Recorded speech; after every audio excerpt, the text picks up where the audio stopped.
the doctors were always telling my mum there's no chance he's going to live. There's no chance. There's no more hope. And I've made it. There's someone watching me that suffers from leukemia or anything like that. Is just never lose hope. Always keep the smile on your face, and you're going to make it, because with hope and love, you always will.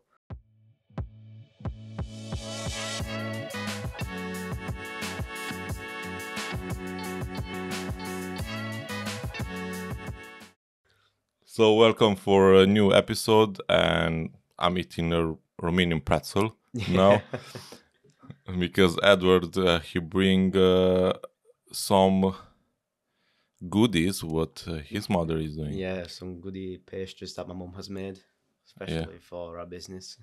Yeah, and for me this is breakfast now. They are quite delicious, but this is quite a combination. It's poppy seeds, sesame seeds, Yeah. and a bit salty. It's just perfect now. Yeah. And I will be thirsty. Well, I first off want to thank you for inviting me for this podcast. It's an ultimate pleasure to be here. I was trying to get you on the podcast. We meet a few times on the Romanian festivals. Yeah.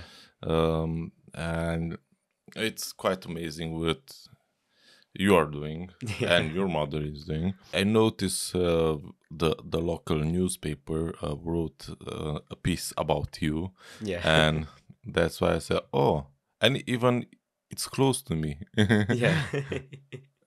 And I said, I must have him on the podcast. Yeah. I'm doing some charity. I did in December. I'm doing this in this moment as well. And after I read that article about you, I was, you are walking. Yeah. Many people think like, oh, he's not gonna do it. He's not gonna do it, and then I'm like. But basically, you did 2 challenges, no? Yeah, 2 fundraisers. Yeah, 2 fundraisers, and I think the first one it was a bit shorter. Yeah, the first one was 8 miles, as it was mostly a fundraiser where I could start to see how you do them, and then I said for the second one I'm gonna push myself even more and do 17 miles for a charity that is much closer to my heart. Why? But it's close to your heart. It's close to my heart because as a child I suffered from acute myeloblastic leukemia, and I got treated in Romania, in my home country. They couldn't treat me better than they could do in Italy, as they've sent me from Romania to Italy to get a bone marrow transplant, which could save my life and change stem cells and everything like that. And while I was getting my transplant and getting all the treatments, there was this organization inside San Matteo Hospital called Gli Amici del Sorriso. They were slowly coming apart, getting together, and they helped me a lot while fighting leukemia, and I just wanted to help them back the way they did. That's good. It's exactly how I had that doctor from Leeds. It happened the same time. She wanted to help that department from hospital, which saved her life, basically. And I think now you took this challenge to another level. You become an activity and welfare officer. Yes, an activity. What is that? Because I don't know. At Barnsley College, where I study, we have this student union committee. It's where a big group of students like myself, take part in decision making for the good of other kids and other students and staff members. So I've spoke to my the head of the student union. I spoke to her and I says, right, I broke it down to her. I said, right, I want to fundraise more. I want to help more people, and I want to implement more support groups for people who've had leukemia and cancers. So they says, right, activity and welfare officer, that role is perfect for you. So I went on to campaign for it, and I've got loads of votes for it, and now I've got the role, and I've got many, many great plans for it too. Okay, maybe I can give you a hand in the future. Because I said I will do different kind of challenges and raise money. Like now I'm picking rubbish and help Barnsley Hospice, and after that I need to help suicide sucks. Yeah. I will do after that. I Yeah. will think at something. Even in Barnsley College, they have those gaming arena. Yeah.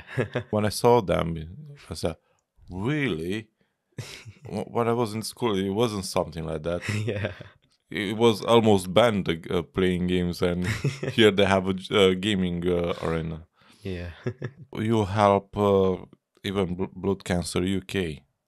Yeah. And what other charities you help before? I've started this fundraising journey last year in September, and I thought, I want to raise the money for people who's been through the same thing as me, because when I suffered from leukemia, a lot of people helped me, many charities and things like that. So I thought, let's try it out with Blood Cancer UK, see how that goes with the fundraiser, and then I said I'll do it for Gliamici de Sorriso afterwards, and then there'll be so many more that I will do for too. Okay. The thing is, it's not always about blood cancer and everything that I've suffered from. It's so many more things people suffer from who've experienced. Yeah. So the recent walk it was from Goldthorpe to Wakefield. Yeah. That how many miles are those? 17 miles. 17 miles. Yeah, to walk. How was? It was a very long walk. I started at 10:30 in the morning and I came back home about 8:30 at night. It was a trek. Yeah, but how you find the environment when you walk? Oh, it was amazing. I've been through many trails and through lakes, forests. We chose to not take the normal route through the roads, and we took the part where you could see the nature, and I've got plenty of pictures for that. Oh yeah, I mean basically you've been doing hiking and Yeah. That's interesting. Yeah, it's a win-win situation. Yeah. And which trail you recommend? I'd say the one that we took was the one from Stairfoot. When you get Okay. to Stairfoot and you take the right to Wakefield, I think it's County Park, something like that. I can't remember what Oh yeah. it was called, but it were pretty long and they were really nice. I will check later. What kind of kid you been when you grow in Romania? Oh, I lived in a part of Romania where it was close to Moldova. It's where the area where Vaslui and Balad is. That's where I lived. I could say it was just a normal childhood for me until I got leukemia. I had all my cousins, all my family, everyone else around me, and it was good from what I can remember. Do you miss it? Yeah. When you got sick, do you remember anything? I mean, how did you feel? I don't really remember anything because it was very long. It was a very long time ago. But I normally just ask my mum and dad how they found out that I had leukemia, and they keep telling me stories. It all started from a little dot on my face, like an eczema, and then from that it carried on until my eye nearly came out the orbit and it looked like a black eye. Okay. And that's the first symptoms of leukemia. They didn't know what it was. But to experience that as a child, I think it's too much because even for your mother. Yeah. I wanted to ask you how did you overcome the pain, but if you don't remember.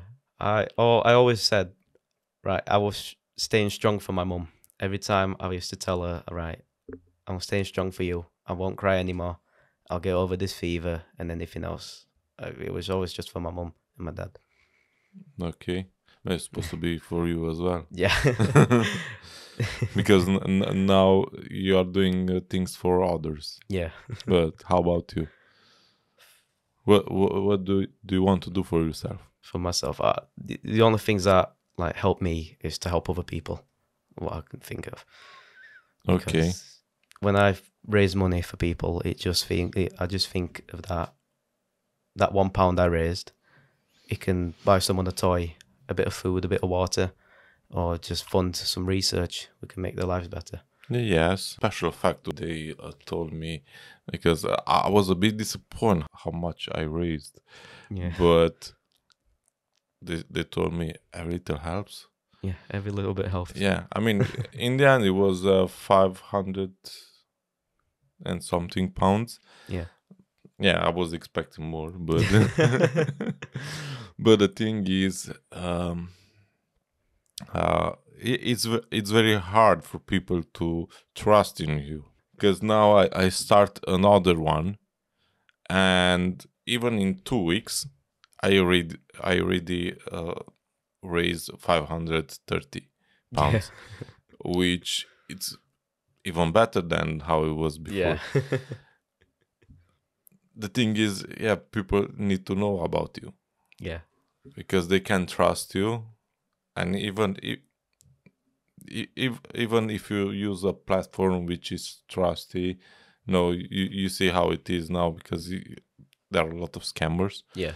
and people, they don't want to be scammed. Yeah. I mean, they want like the money to go in the proper. Yeah. And in my case now, money is not going to me. They Yeah. are not passing to my pocket. They are going straight to Barnsley Hospice. Yeah. And this is great, because I'm just looking at the number and the money goes Yeah. to them. And I'm not concerned about money. I had people from college, my friends, joking, saying, right, I'm putting this money, but it goes into Edward's bank account. I was like, doesn't work like that. I wish. Yeah. But no. Yeah. It's like with JustGiving, it's a nice platform. Yeah. You choose the charity where to donate, Yeah. and after that you just need to post there some content. Yeah. And now in this moment, I know I didn't do it, but I need to go like in 3 different days to pick some litter.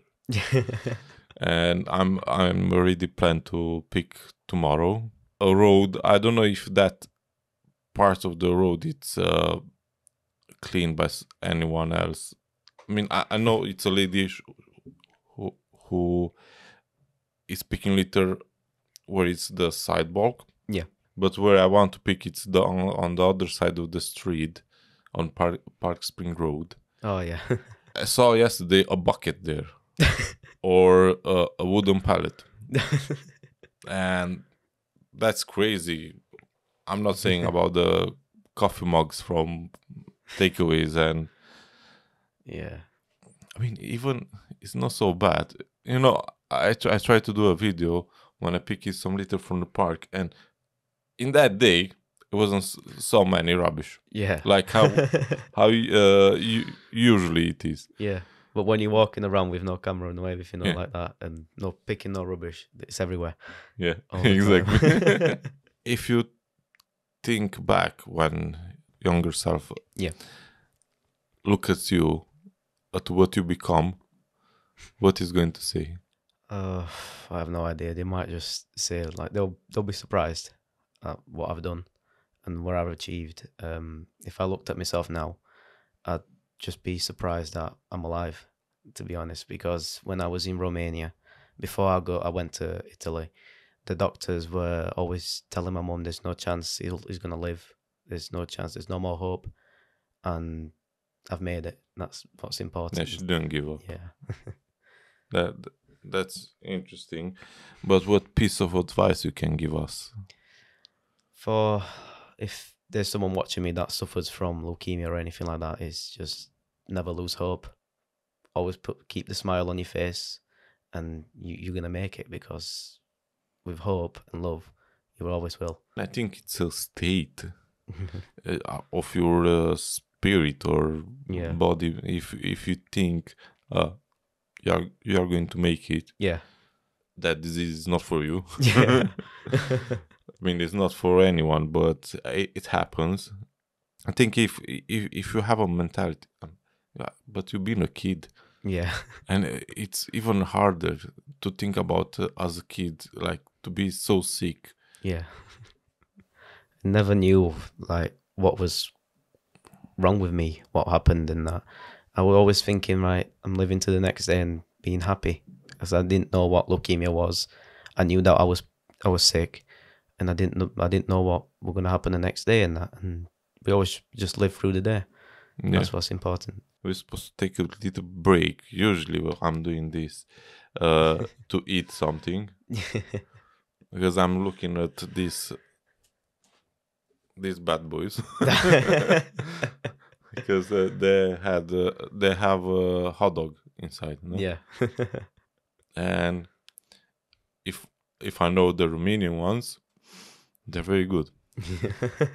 So take from.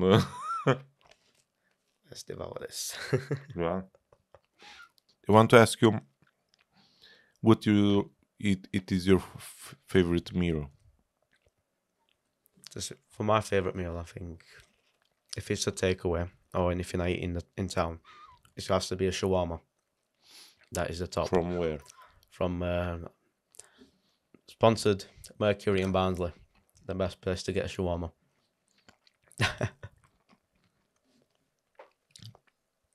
Yeah, that's a good shawarma, and they have meat as well.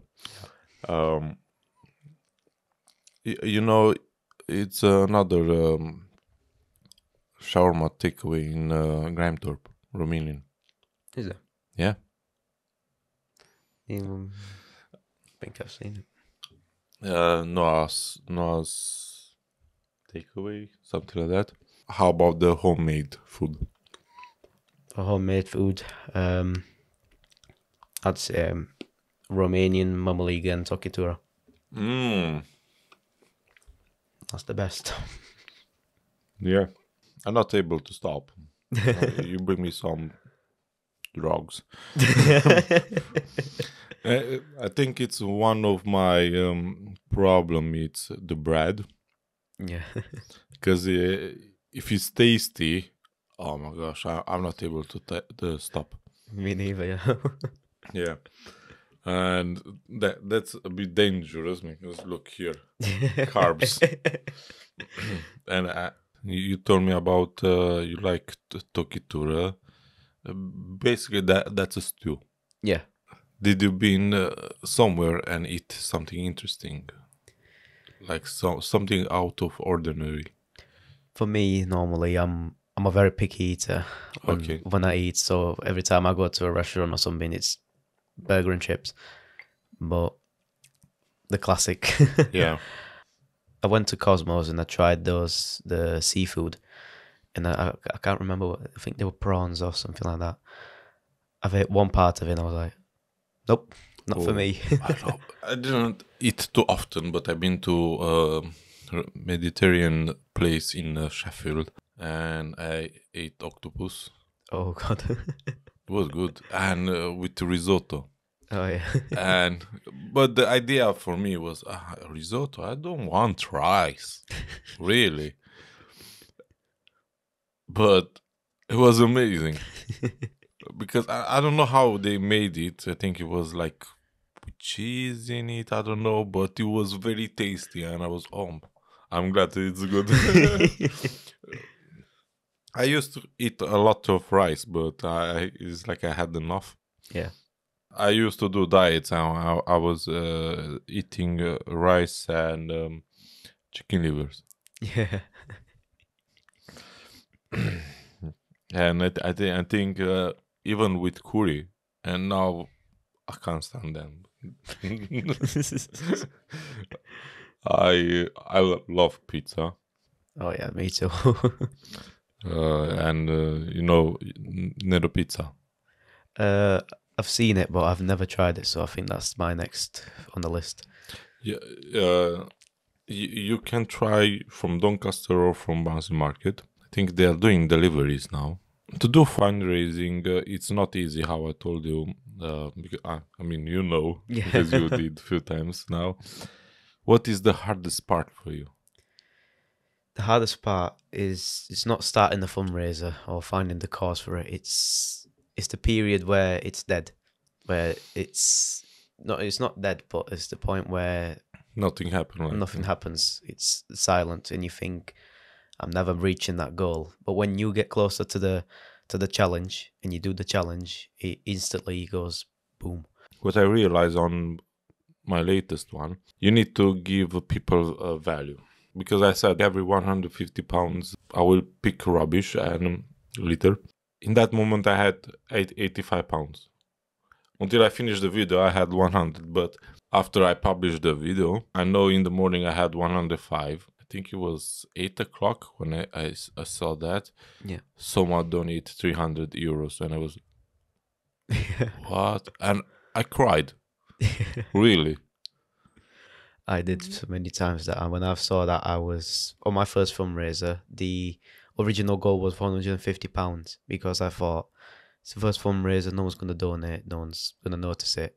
But when I got closer to the date, to when I were doing the challenge, I've told my teachers about it, and it rose up to £250. I started crying when I got home. I was like, oh my God. I understand. But after I published video, few people donate, and I did another video saying I cried. Yeah. And look, now I need to go to 2 days to pick litter because it's how I promised. Yeah. And 1 hour later, after I published that video saying I cried, someone donated £150. Exactly how it was for 1 day. Yeah. Okay, 3 days for me. Keep like that, and I need to quit my job too. It's going to be full-time picking litter. Full-time, yeah. And after that, I got messages, tell me when you're going to pick litter, and I'm coming with you. I say, okay, this is new. So I accept. I will message them when I'm going, and I'm waiting them for coming. Yeah. I think even the next cause which I will help, they said they are coming. Yeah. So no, that's perfect. It's nice if you can find someone to collaborate. Yeah. You told me you had a friend who... Yeah, I had my friend Ashton that walked with me for the 17 miles, and it's been the greatest step to do that walk, because if it was just me by myself, it would have taken even more, and I probably wouldn't have motivated myself to get through and keep walking. Why did they want to give up when you've been with him? At some point, keep going. I was like, break, nope, keep going.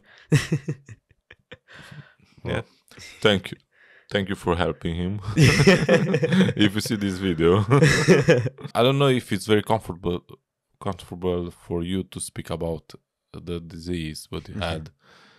Do you think? Yeah, it's better to speak about it and then raising awareness. How do you feel after 11 years cancer free? I'm coming up to 12 years this year in September, and I feel really proud because I've had many friends that suffered from leukemia, like the people who've been in the same hospital ward with me who did not survive it, and it feels like I'm living for them. I've reached 12 years, and this is the point where I need to go help other people, because that's how I got helped, and that's how I've made it for the past 12 years. And I'm so grateful to be here right now. What do you enjoy the most about what you do now? About fundraising. What do you do now in general? In general, it's I just enjoy socializing with other people, like being able to get out there, speak to other people. That's why I'm getting this role with college, so I can speak to multiple more people, be chance to go to more trips, more visits, and seminars and all like that. I'm working towards getting into the police for my career. It wasn't my first choice. The first thing I wanted to be was to be in the army, but because I suffered from leukemia and they've told me I completely cannot get in because that's just one of their rules. So I'm working towards getting in the police because it's still a part of an organization, a part of being in a team with other people and being able to be someone and in uniform. That's nice. I'm just wonder now about the police who ride the horse. Yeah. Because I found that interesting. Yeah. Do you think you will love to be on the horse? definitely. I play a lot of Red Dead Redemption. I don't know if you know the game. Oh, yeah. Definitely, I'll be on the horse. Oh, nice. What is your next challenge? I'm taking a small pause until next year, until next academic year, until I Okay. start a new fundraiser. And it's going to be with college. I'm going to start a whole college-wide campaign, including all campuses. Because in Barnsley College, there's multiple like schools. There's one where I'm at, Honeywell, Old Mill Lane, and different things like that. So I might choose one charity, and then we'll do multiple challenges for each building. And I'm trying to think of which ones will be a part of that and what challenges to do. So I'm working towards. What dreams you have about your future? The main dream that I've got is to get in the police, like get to the university. I'm thinking about doing professional policing at Sheffield, and then getting in the police. From there, I can work towards getting higher up, possibly detective, maybe the chief. Who knows? You never know where future will take you. Yes. I met once a detective, and I was surprised because she was a woman and she was Romanian. Yeah. And I was, wow. I mean, I was very impressed. I was like a kid seeing a superhero. Yeah. Really, it was like that because I never saw face to face a detective. Yeah. What is the most important thing what you learn from everything what you experience? I'd say the most important thing that to do is to always think ahead. Always think that you're gonna get what you're wanting to get. So there's been many chances where I said there was this trip for school, and they were a trip to New York, and they normally have really strict like border things where if you don't have a correct visa, you can't get in. And everyone else was getting ESTA visa because everyone was British, and I was the only Romanian one there with a Romanian passport. And I was like, I'm never getting to New York now, because how is this gonna happen if I don't have the correct visa? And my dad taught me one thing, and he's taught me lots of things. And if you're watching this, you know it. He's told me, right, we're getting through this. We're going to Romania.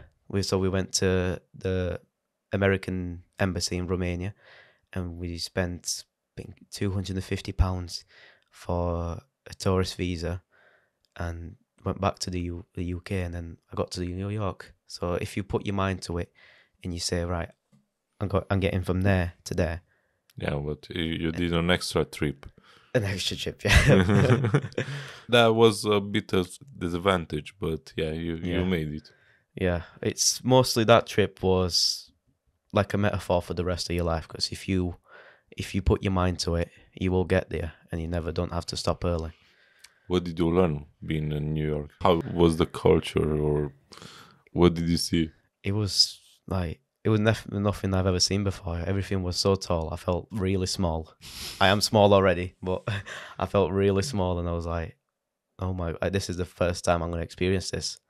This is once in a lifetime. And then I know other people haven't had the chance to get there, so I felt really lucky. How did you find the life there? The people? Everyone was destined to go where they were going. Everyone was going that way, that way, that way, that way. Like NPC in the game. Yeah, like NPCs, exactly. I nearly got run over about 3 times by a taxi. Really? Yeah. It was chaos. It were beautiful, but it were chaos. What is the most interesting thing what you come back from there? I'd say is the scenery, because I only see New York on TV shows and movies, and when I was there, I was like, oh my God, I'm there. So that's what I came back with. Yes. The memories. What advice you will give to a young person who wants to help others? Helping someone is the best thing that you can ever do, because not only does it not cost anything for you, but it helps them a lot. The thing is about helping someone, it's not like showing yourself off to someone else that you're helping someone. It's your self-respect for you. So if you ever get the chance to help someone, even by opening a door, it's as simple as that, or fundraising as high as that, always do it. Always take that chance.